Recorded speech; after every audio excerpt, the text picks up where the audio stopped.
Alright, we got the 7th grade Connected Math midterm review, question number 3. It says Dominic and Norm decide to save money to go on a bike tour in their state. Dominic thinks he can save $10 per week. Norm has $25 from his birthday to start with and plans to add 6 each week. Okay, it says make a table that will show the amount of money each boy will have over the next 10 weeks. If they stick to their plans.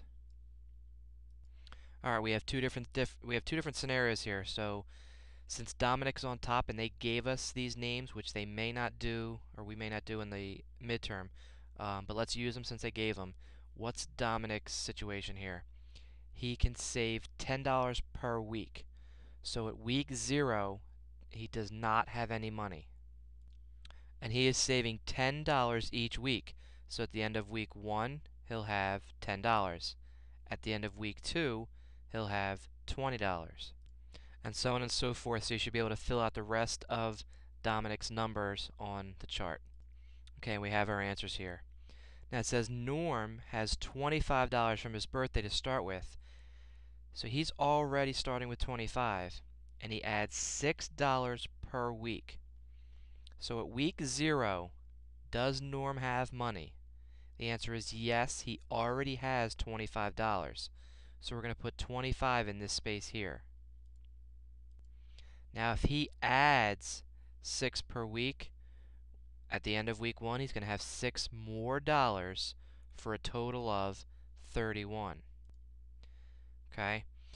Now be very careful. We're going to just keep adding 6. So right here we would have 37. Okay, well, one of the common mistakes, I'm going to erase these to show you. The most common mistake that I see on this question is students tend to start over and they put a 6 there. That doesn't make sense because he's already got 25, so you have to add the 6 each week. Okay, so that should be 31. And then we said here was 37. And if we keep adding 6, 6 plus 37 at the end of week 3 is going to have 43. At the end of week 4, he's going to have 49. And you just keep adding 6, so you should be able to fill out the rest of the chart. And we have all our answers for Norm. So we've got two different people, their savings are next to each other side by side, so we'll be able to answer some of the questions below. In which week will Dominic first have more money than Norm? And explain. So just look through. Does Dominic have more than Norm here? No, no, no, no, no, no, no. Yes. So in week 7, he's going to have more money. All right, I have my answer, week 7. And it says Dom had 70 as my explanation and Norm had 67. And I wrote, even though Norm started off with more money, Dom saves money at a faster rate. That's why he was able to surpass him. All right, C says, if the bike tour costs $130, in what week will Dominic have enough money to go on the tour? I have 13 as my answer because Dominic is saving $10 each week.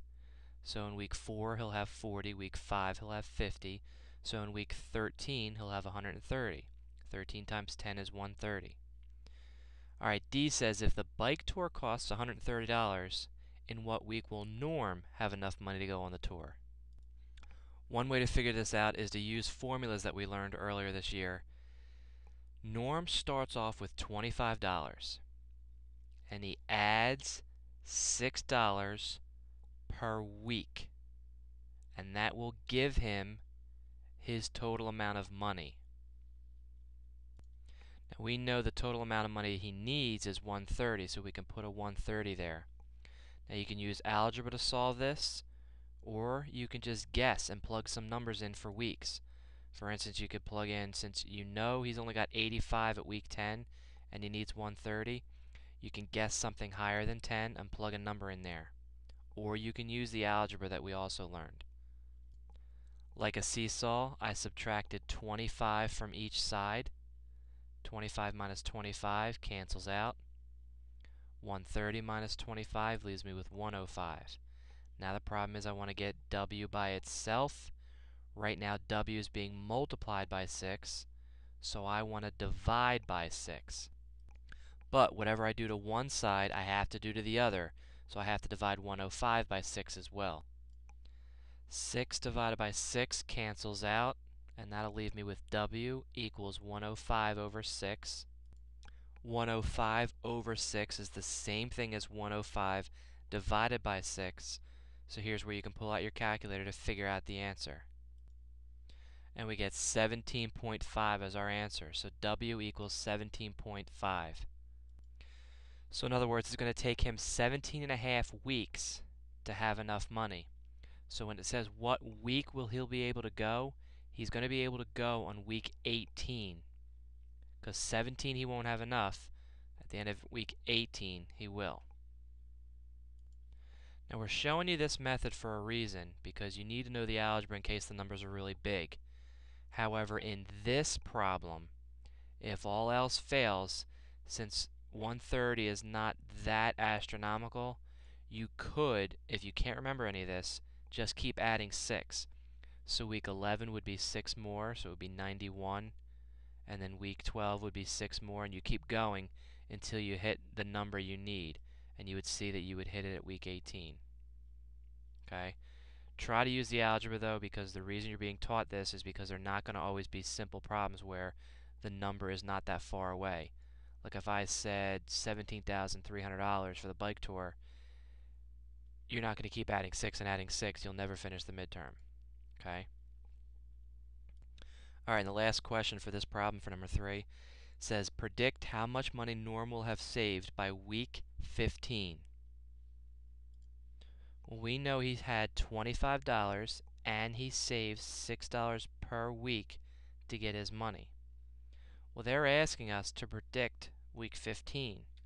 So if we have 25 plus 6 times 15, that'll tell us how much money he has.